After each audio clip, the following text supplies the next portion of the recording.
யாழ் அரியாலையில் மீட்கப்பட்டவை மனித எச்சங்களே, அறிக்கையில் அதிர்ச்சி தகவல்.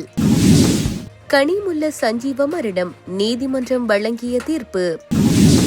வெளிநாடுகளுக்கு அரை பயண சீட்டில் சென்றாரா அனுர, பிரதமரால் உருவெடுத்த சர்ச்சை. கனிமுல்ல சஞ்சீவ கொலையின் பிரதான சூத்திரதாரி, முடிவிலியாக தொடரும் மர்மம். முன்னாள் ஜனாதிபதிகளின் மறைமுகங்கள், அனுர தரப்பு பகிரங்கம். புதிய கடவுச்சீட்டில் எழுத்து பிழை, அரசாங்கத்திற்கு கடும் எச்சரிக்கை. தொடர்பென விரிவான செய்திகள்.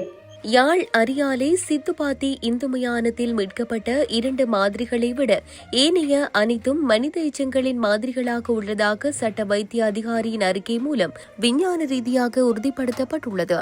சித்துப்பாத்தி இந்து மயானத்தில் மீட்கப்பட்ட எச்சங்கள் தொடர்பான வழக்கு இன்றைய தினம் 2வது தடவையாக நீதவான் ஆனந்தராஜா முன்னிலையில் விசாரணைக்கு எடுத்துக் கொள்ளப்பட்டது. இதன்போது சட்ட வைத்திய அதிகாரி தனது அறிக்கையை மன்றுக்கு சமர்ப்பித்தார். குறித்த பகுதியில் 40க்கும் மேற்பட்ட எலும்பு மாதிரிகள் பெறப்பட்டதாகவும் அவற்றில் 2 மாதிரிகளை விட ஏனைய அனைத்தும் மனித எச்சங்களின் மாதிரிகளாக உள்ளதாக சட்ட வைத்திய அதிகாரியின் அறிக்கை மூலம் விஞ்ஞான ரீதியாக உறுதிப்படுத்தப்பட்டது. இதுகுறித்து முதற்கட்ட ஆய்வு செய்ய வேண்டும் என யாழ்ப்பாணம் போதனா வைத்தியசாலையின் சட்ட வைத்திய அதிகாரி பிரணவன் செல்லையா மன்றின் கவனத்திற்கு கொண்டு வந்தார். அத்துடன் 2 அடி ஆழத்திற்கு கீழேதான் இந்த மனித எச்சங்கள் எடுக்கப்பட்டுள்ளதாகவும் இது தொடர்ச்சியாக மனித எச்சங்களால் நிறைந்த பகுதியாக உள்ளதா அல்லது தனிப்பட்ட புதைக்குழியாக உள்ளதா எனவும் ஆய்வு செய்ய வேண்டும் என தனது அறிக்கையில் குறிப்பிட்டார். அந்த வகையில் மூத்த தொல்லியல் ஆராய்ச்சியாளர் ராஜ் சோமதேவ இது குறித்து தனது ஆய்வினை செய்வதற்கு விருப்பத்தை தெரிவித்துள்ளதாகவும் ராஜ் சோமதேவ கொக்கு தொடுவாய் மனித புதைகுழி தொடர்பான ஆய்வினையும் மேற்கொள்வதாக கூறினார்.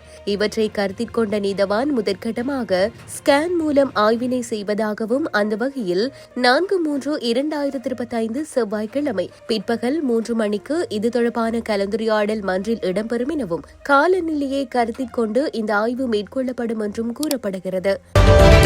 புதுக்கடை நீதிமன்றத்தில் வைத்து சுட்டுக் கொல்லப்பட்ட கனிமுல்ல சஞ்சீவவின் மரணம் தொடர்பான பிரேத சோதனை வெளியாகியுள்ளது. கொழும்பு குற்றப்பிரிவினால் குறித்த அறிக்கை இன்று கொழும்பு நீதவான் நீதிமன்றத்தில் சமர்ப்பிக்கப்பட்டது. அதன்படி துப்பாக்கி சூட்டினால் மார்பு, கழுத்து, வயிற்றில் ஏற்பட்ட காயங்களினாலேயே கனிமுல்ல சஞ்சீவ உயிரிழந்துள்ளதாக கொழும்பு பிரதான நீதவான் தனுஜா லக்மாலி தீர்ப்பளித்தார். சம்பவம் தொடர்பான 2 நாள் நீதவான் விசாரணையின் முடிவில் தலைமை நீதவான் இந்த உத்தரவை பிறப்பித்தார். தீர்ப்பை அறிவித்த தலைமை நீதவான் விசாரணையின் போது செய்யப்பட்ட அவதானிப்புகள் மற்றும் கொழும்பு தடயவியல் மருத்துவ அதிகாரி சமர்ப்பித்த பிரேத பரிசோதனை அறிக்கையை கருத்தில் கொண்டு இந்த தீர்மானத்தை எடுத்ததாக குறிப்பிட்டார். இதற்கிடையில் இந்த விசாரணை கொழும்பு தலைமை நீதவான் முன் அழைக்கப்பட்ட போது இறந்த கனிமுல்ல சஞ்சீவவின் சகோதரி தில்ருஷி சமரரத்ன சாட்சியம் அளித்தமை குறிப்பிடத்தக்கது. ஜனாதிபதி அனுரகுமார திசாநாயக்க வெளிநாட்டு பயணங்களின் போது அரை பயண சீட்டை பெற்றா பயணம் செய்தார் என நாடாளுமன்ற உறுப்பினர் சாமர சம்பத் தசாநாயக்க கேள்வி எழுப்பியுள்ளார். இன்றைய நாடாளுமன்ற அமர்வில் கலந்து கொண்டு கருத்து தெரிவிக்கும் போதே அவர் இந்த விமர்சனத்தை முன்வைத்தார். முன்னாள் ஜனாதிபதிகளின் வெளிநாட்டு பயணங்களுக்கு செலவிடப்பட்ட பணம் குறித்து பிரதமர் ஹரணி அமரசூரிய சிறப்பு வெளிப்படுத்தல் ஒன்றை நேற்று நாடாளுமன்றில் வெளியிட்டார். அதன்போது தற்போதைய ஜனாதிபதி அனுரகுமார திசாநாயக்கவினதும் வெளிநாட்டு பயணம் தொடர்பான செலவு தொகை பிரதமரால் வெளியிடப்பட்டிருந்தது. இதன்படி ஜனாதிபதி அனுர இதுவரை சீனா, இந்தியா, ஐக்கிய அரபு அமீரகம் ஆகிய 3 நாடுகளுக்கு விஜயம் செய்துள்ளதுடன் அவரின் செலவு $1.8 மில்லியன் என தெரிவிக்கப்பட்டது. இவ்வாறானதொரு பின்னணியில் வெளியிடப்பட்ட இந்த தொகையில் 3 நாடுகளுக்கும் எப்படி செல்ல முடியும் என எதிர்க்கட்சிகள் உட்பட பல்வேறு தரப்பினரால் விமர்சனங்கள் முன்வைக்கப்பட்டு வருகின்றன.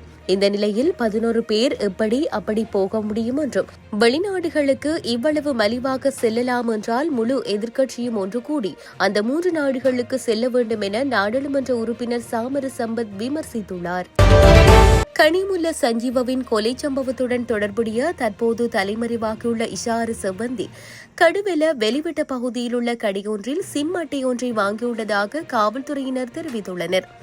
புதுக்கடை பிரதான நீதவான் நீதிமன்றத்தின் இலக்கம் 5ஆம் அறையில் சஞ்சீவகுமார சமரரத்ன எனப்படும் கனிமுல்ல சஞ்சீவ கடந்த 19ஆம் தேதி சுட்டுக் கொலை செய்யப்பட்டார். மேலும் கெசல் பத்திர பத்மேவின் தந்தையின் கொலைக்கு பழிவாங்கும் நோக்கில் கனிமுல்ல சஞ்சீவ கொலை செய்யப்பட்டதாக காவல்துறை விசாரணையில் தெரியவந்துள்ளது. கொலையை செய்த துப்பாக்கிதாரி அதே நாளில் புத்தளம் பாலாவி பகுதியில் வைத்து தப்பி செல்லும் போது கைது செய்யப்பட்டார். இந்நிலையில் சஞ்சீவாவின் கொலை சம்பவத்துடன் தொடர்புடைய இசாறு செவ்வந்தி கடுவெல வெளிவிட்ட பகுதியில் உள்ள கடையொன்றில் சிம் அட்டை ஒன்றை வாங்கியுள்ளதாக காவல்துறையினர் தெரிவித்துள்ளனர். துப்பாக்கி சூடு நடைபெறுவதற்கு முதல் நாள், அதாவது 18ஆம் திகதி துப்பாக்கிதாரி என சந்தேகிக்கப்படும் நபரும் இதற்கு திட்டங்களை வகுத்ததாக தெரிவிக்கப்படும் இசாறு செவ்வந்தியும் வெளிவிட்ட பகுதியில் உள்ள ஒரு விடுதியில் தங்கியிருந்தனர். இதன்போதே குறித்த பகுதியில் உள்ள கடையொன்றில் சிம் அட்டை கொள்வனவில் இசாறு செவ்வந்தி ஈடுபட்டுள்ளதாக தெரிவிக்கப்படுகிறது. இந்த குற்ற செயலை மேற்கொள்வதற்காக தொடர்பாடல் நடவடிக்கையை முன்னெடுக்க அவர் இந்த சிம் அட்டையை பயன்படுத்தி இருக்கலாம் என காவல்துறையினர் சந்தேகிக்கின்றனர்.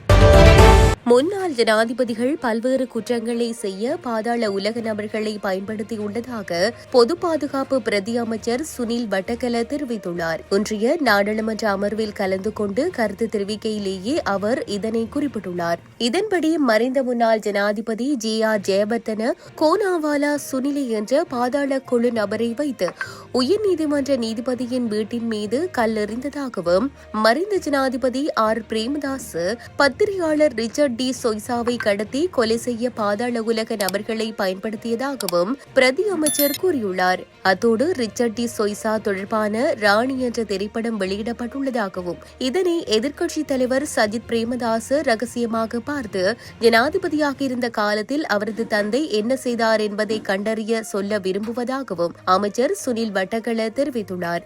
இதேவேளை பாதாள உலக நபர்களான ஜோலம்பிடியே அமரே மற்றும் வம்போட்டாவுடன் முன்னாள் ஜனாதிபதி மஹிந்த ராஜபக்சவும் தொடர்பு வைத்திருந்ததாகவும், ஜோலம்பிடியே அமரே ஒரு காலத்தில் நாடாளுமன்ற உறுப்பினர் நாமல் ராஜபக்சவின் மெய்ப்பாதுகாப்பாளராக இருந்ததாகவும் சுனில் வட்டக்கல மேலும் தெரிவித்துள்ளார். புதிய கடவுச்சீட்டில் சில இடங்களின் பெயர்களில் கூட எழுத்துப்பிழைகள் உள்ளதாக கொழும்பு மாவட்ட நாடாளுமன்ற உறுப்பினர் முஜிபுர் ரஹ்மான் நாடாளுமன்றத்தில் தெரிவித்துள்ளார். முந்தைய அரசாங்கத்தின் போது எழுந்த கடவுச்சீட்டு பிரச்சினை இன்னும் அப்படியே உள்ளதாகவும், மக்கள் அவற்றை பெறுவதற்கு அவதிப்படுகிறதாகவும் அவர் குறிப்பிட்டுள்ளார். அத்தோடு வந்தவுடன் பிரச்சினை தீர்க்கப்படும் என்று கூறியிருந்தும் அரசாங்கம் ஆட்சிக்கு வந்து 5 மாதங்கள் ஆகியும் எந்த தீர்வும் இல்லை என நாடாளுமன்ற உறுப்பினர் கூறியுள்ளார். இது தொடர்பில் மேலும் அவர் தெரிவிக்கையில், கடவுச்சீட்டு பெற 20,000 கொடுக்கிறோம். பழைய கடவுச்சீட்டில் 64 பக்கங்கள் உள்ளன. புதிய கடவுச்சீட்டில் 48 பக்கங்கள் உள்ளன. ஆனால் செலவு அதேதான். அதன்படி புதிய கடவுச்சீட்டில் 16 பக்கங்கள் குறைவாக உள்ள நிலையில் ஒரு நபருக்கு ரூபாய் 6,697 இழப்பு ஏற்படுகிறது. முந்தைய அரசாங்கத்தால் செய்யப்பட்ட இந்த விடயங்களை இன்னும் தடுக்க முடியவில்லை. புதிய கடவுச்சீட்டில் உள்ள பாதுகாப்பு எண் சரியான இடத்தில் இல்லை. யாராவது இது குறித்து நீதிமன்றத்திற்கு சென்றால் புதிய கடவுச்சீட்டை ரத்து செய்ய வேண்டியிருக்கும் என்றார்.